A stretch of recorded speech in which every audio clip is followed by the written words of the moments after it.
Hello and welcome to Rooted in Yad, where I talk about what it's really like living in Jamaica so that you can know what to expect and how to thrive if you are thinking of making the move here. And today we are getting into a really hot topic, which is dating in Jamaica. Specifically, foreigners who are looking to date Jamaicans and what they need to know. What this video is about is what you need to know about the culture here before getting into a relationship with a Jamaican, or what I think you need to know. Because like even if your background is Jamaican, okay, there are some things that you may not understand until you either live here or like start dating a Jamaican. And I want you to have a successful relationship, right? So I want to talk about some of the things that I think you need to be aware of. And also, so this is going to be a series of videos, okay? This video, or all of my videos, I do want to mention, I'm going to be talking about dating specifically from the point of a monogamous heterosexual relationship standpoint, because I'm monogamous and heterosexual, and that's all I know. At the end of the video, I am going to give a little note for people part of the LGBTQ plus community, but I'm just letting you know for upfront, that is the standpoint that I'm coming from with this video. Okay, so the first thing that I'm going to mention, something that you need to be aware of, is the cultural communication etiquette, okay, because this may be different than what you are used to. I'm gonna say even the things I'm gonna talk about, okay, I'm first gonna talk about some things that are kind of across the board, and then I'm gonna get into some tips specifically for women and some tips specifically for men. Okay, so regarding the cultural communication etiquette, let's say that you come here and you ask a Jamaican, hey, how are you? They are generally going to respond, oh, I'm fine, and then that's it, okay? If you ask them something to show interest in their life or their thoughts, what I have noticed is that generally they will answer, but then that's it. Okay, they won't reciprocate the question back to you. Now, I don't know about you, okay, but for me, coming from a place like Canada and experiencing this, it wasn't okay. It didn't feel okay. To me, okay, it is polite that even if you don't care about the person or care about their thoughts or anything, you at least reciprocate the question to feign some interest. I don't know, it's just a polite thing, just like a respect as a human being thing. They ask you, you ask them back, right?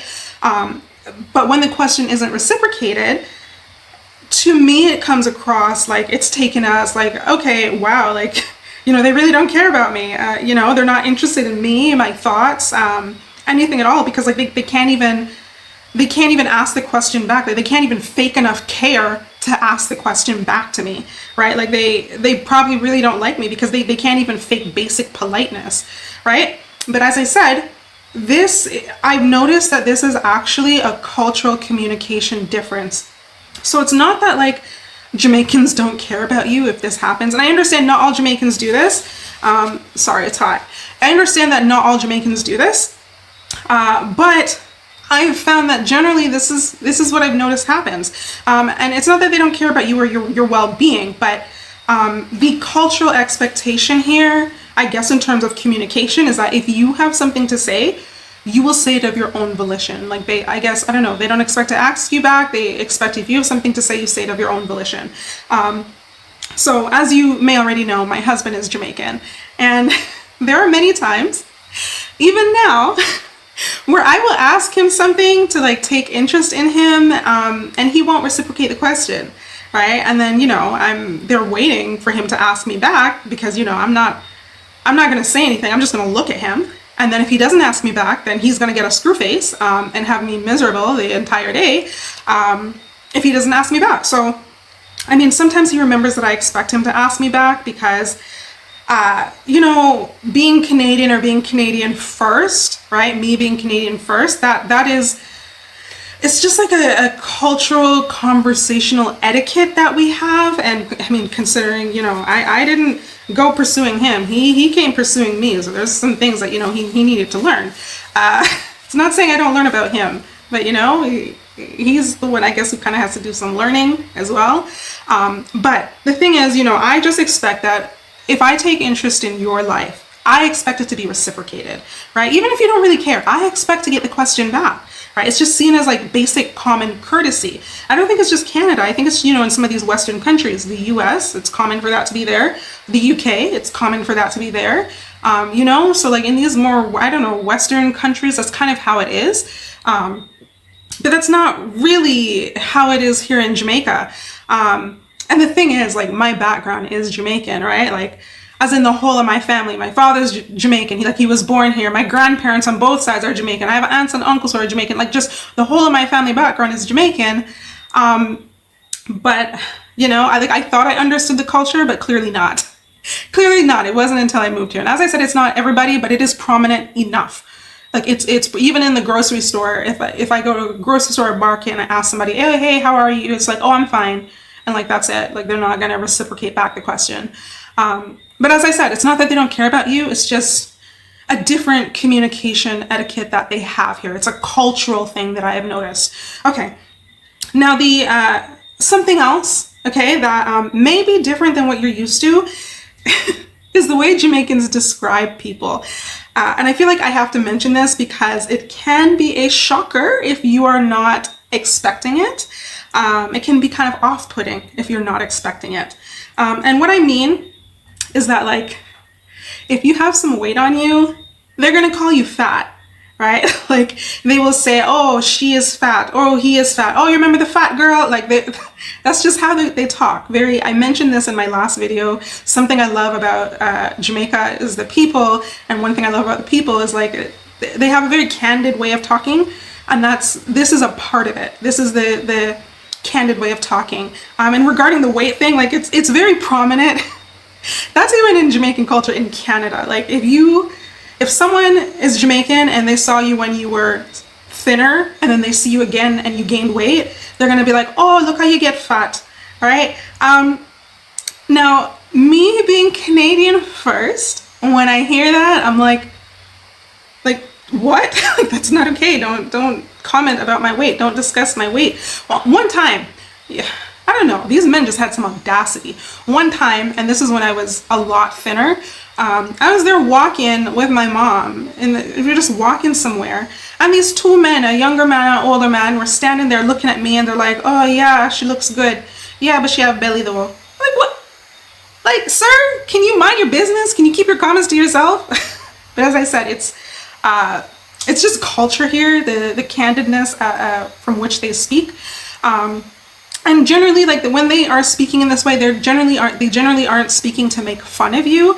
And, you know, sometimes they don't even mean things in a negative way or in a bad way, right? A lot of Jamaican men love women who have some weight on them, right? So it's not necessarily always in a negative or a bad way. It's just how they describe people, you know? They just, as I said, they're very candid.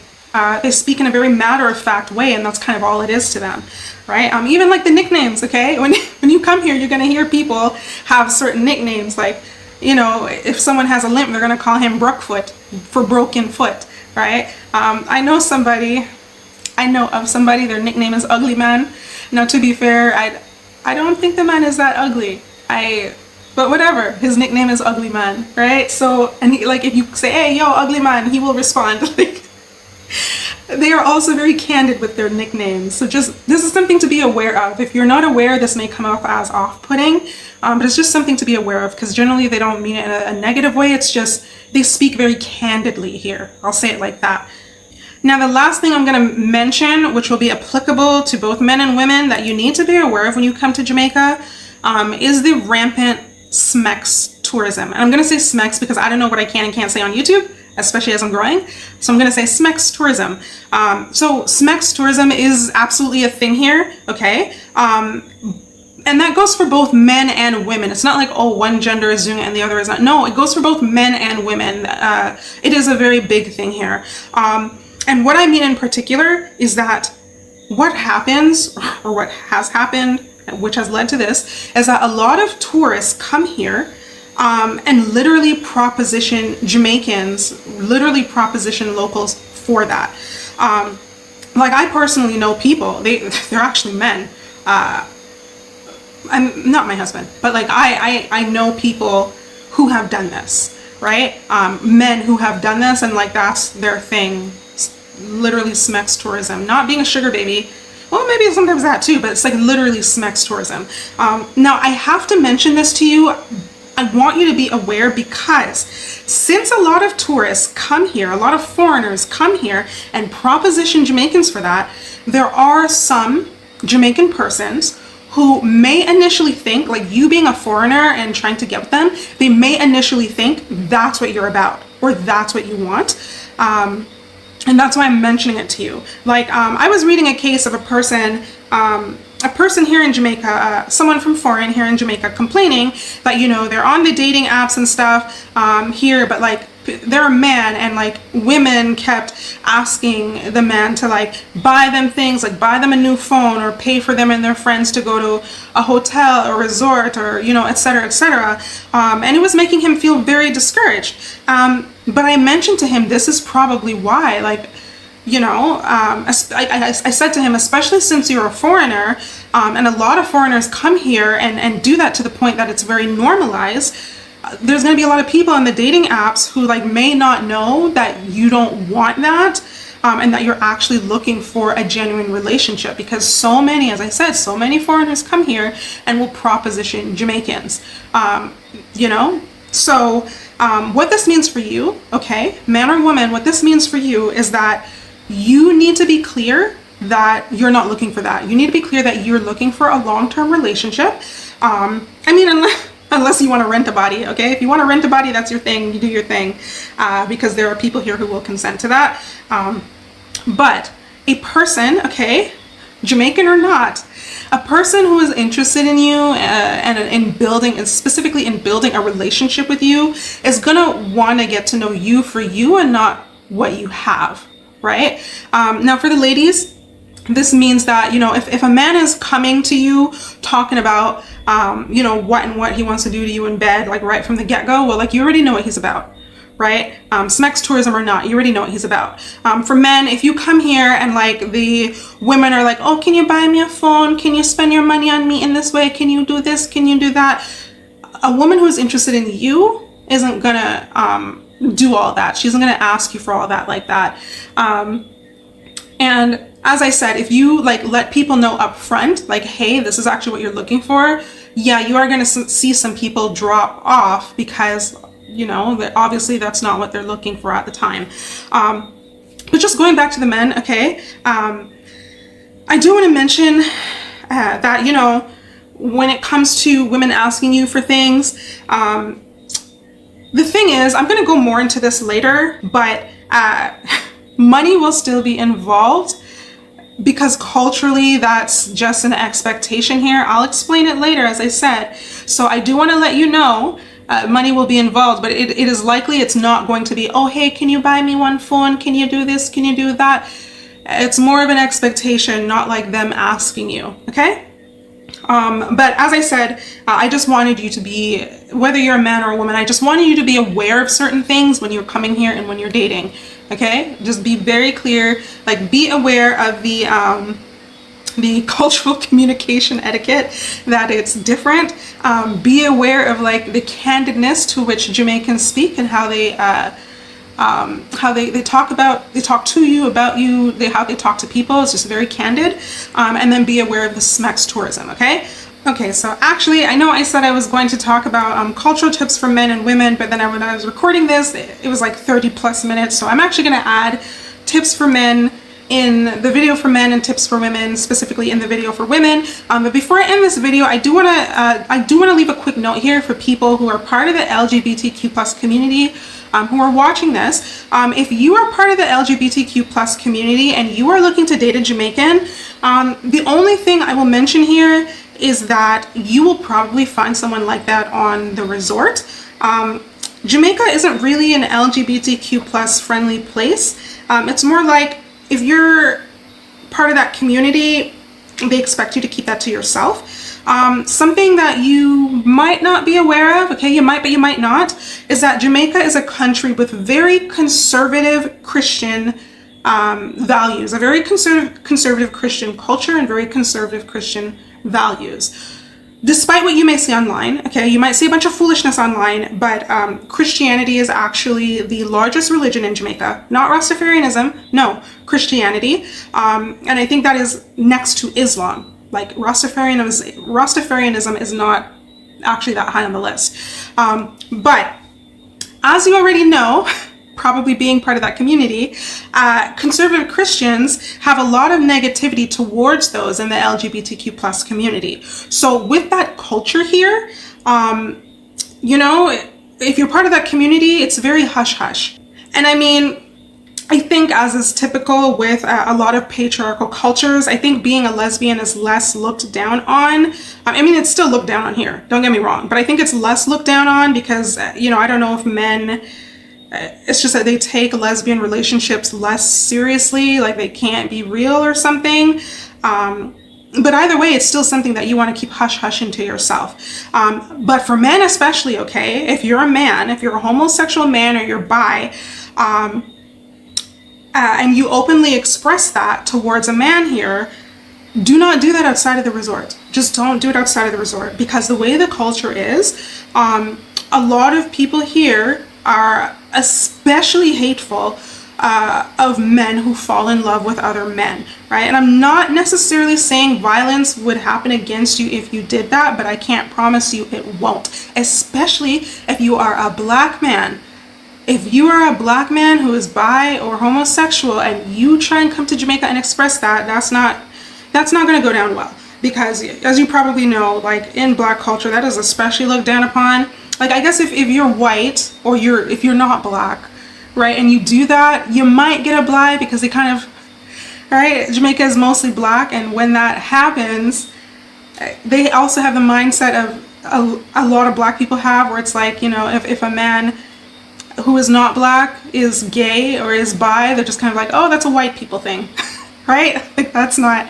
But you see, if you're black and you're gay or you're bi, don't come here. Don't come here and do any of that off. Like, don't express interest in another man off of the resort, okay? Unless I guess unless the man is giving you hints, because maybe, you know, being part of that community and he's part of that community, and then maybe you guys can find a way to secretly give each other hints. But as I said, that's not really tolerated here. And I can't promise that nothing won't happen. So just please keep that hush-hush. But I have found it's more likely on the resorts that Jamaicans who are part of that community can feel more open. Okay. But outside of that, I don't know anything because I'm not part of that community. So I don't know what to tell you other than what I know. Okay, so I'm going to end it there for today. Because as I said, I don't want this video to go on the 30+ minutes that it was initially going on for. So I do hope that you found this helpful or informative or at least entertaining, okay?